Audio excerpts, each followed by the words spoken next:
इंजिनिअरिंगला student आहेत त्यांच्यासाठी तुम्ही काय सल्ला देता?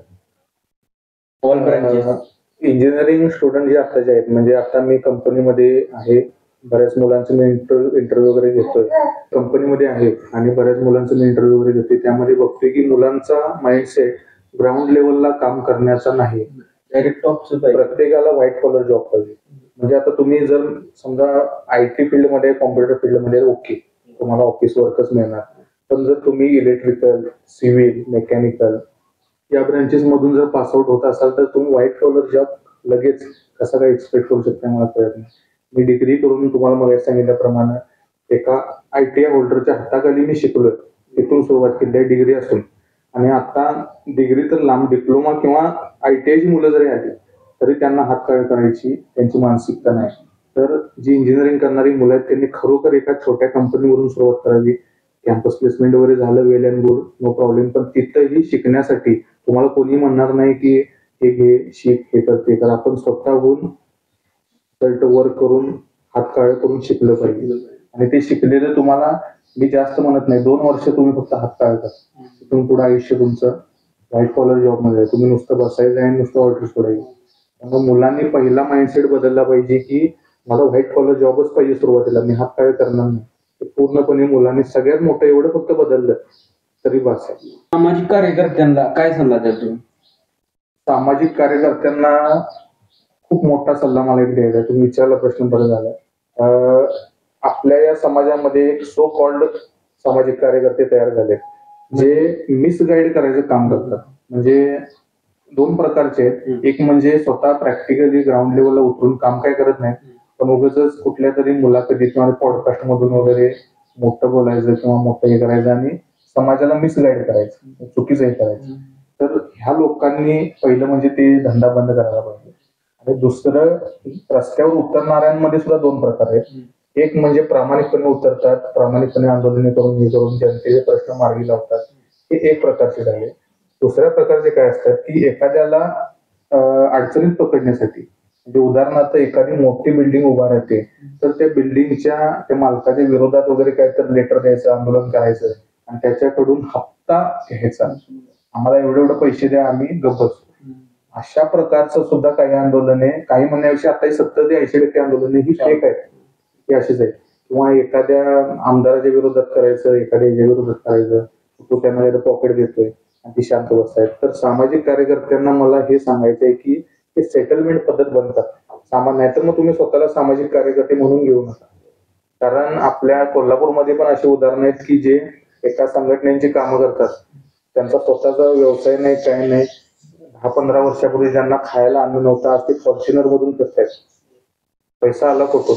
तर हे सेटलमेंटचे जे प्रकार आहेत ते टोटली बंद व्हायला पाहिजे. त्याशिवाय जनतेचे प्रश्न मार्गी लागणार नाहीत आणि तुम्ही स्वतःला सामाजिक कार्यकर्ते म्हणून घ्यायचे ह्याचेच तुम्ही असं मला वाटतं.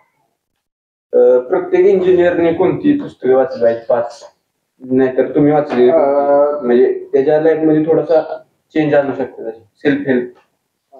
तसं जर बघायला गेलं तर म्हणजे उगाच काहीतरी सांगण्याचा अर्थ नाही.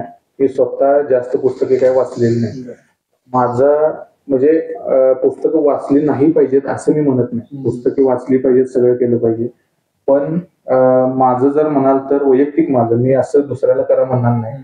मी प्रॅक्टिकली समाजामध्ये वावरून मी वावरते सुद्धा, सामाजिक कार्याचे असेल, बाकी गोष्टी असेल, आणि समाजाचे विविध अनुभव घेत मी आता इथपर्यंत आलेलो आहे. त्यामुळं मला पुस्तकं वगैरे वाचायला कधी म्हणजे वेळ पण मिळाला नाही आणि मला ती गरज लागली.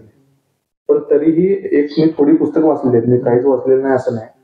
तर एक मी आपले यशवंतराव चव्हाण तुम्हाला माहित असतील, त्यांचं जन्मगाव देवराष्ट्रे, सांगली जिल्हा, त्यांचं कृष्णाकाठ म्हणून एक पुस्तक आहे त्यांचं. तर कृष्णाकाठ ह्या पुस्तकामध्ये त्यांनी स्वतःचं आत्मचरित्र लिहिलेलं आहे. महाराष्ट्र राज्यातून आतापर्यंत सगळ्यात मोठ्या पदावर पोहोचलेला व्यक्ती, राजकीय पदावर, उपपंतप्रधान पर्यंत पोहोचले होते. आणि त्या व्यक्तीचा देवराष्ट्री सारख्या छोट्या गावात जन्म झाला. त्यांनी लग्न केलं नाही, काय नाही. त्यांचं घर अजूनही त्या तिथं आहे, ते स्मारक म्हणून त्यांनी जतन केलंय सरकारने. त्यांचे कृष्णाकाठ म्हणून एक पुस्तक आहे.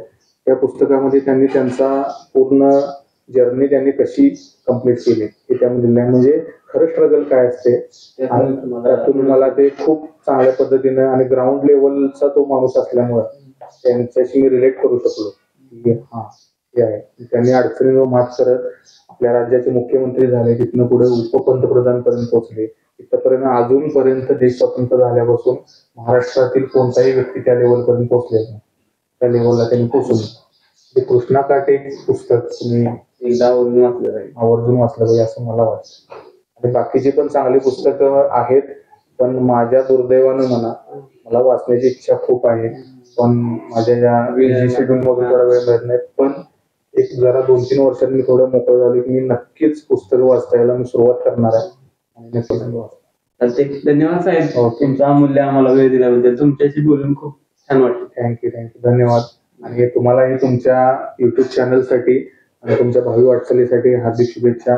आणि असंच तुम्ही नवीन नवीन क्षेत्रामधील विविध ठिकाणच्या विविध लोकांशी तुम्ही संवाद साधावा. आणि बरेच जण असे आहेत आणि तुम्ही मला चांगलं काय वाटलं तुमचं की तुम्ही तुमचं मी युट्यूब चॅनलवरचे व्हिडिओ सुद्धा बघितल्या की ग्राउंड लेवलला जी लोक कामं करतायत किंवा जे तळागाळातून वरती आलेले आहेत अशा लोकांचेच तुम्ही इंटरव्ह्यू वगैरे घेताय. तर ती कन्सेप्ट तुमची खूप चांगली आहे. म्हणजे सक्सेस झालेल्या श्रीमंत आहे तो अजून श्रीमंत झाला अशा लोकांचे सगळेच घेतात.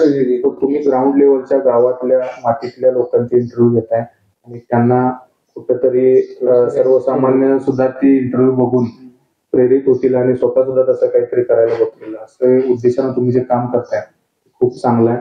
तुम्हाला सुद्धा भावी वाटचालीसाठी हार्दिक शुभेच्छा. धन्यवाद.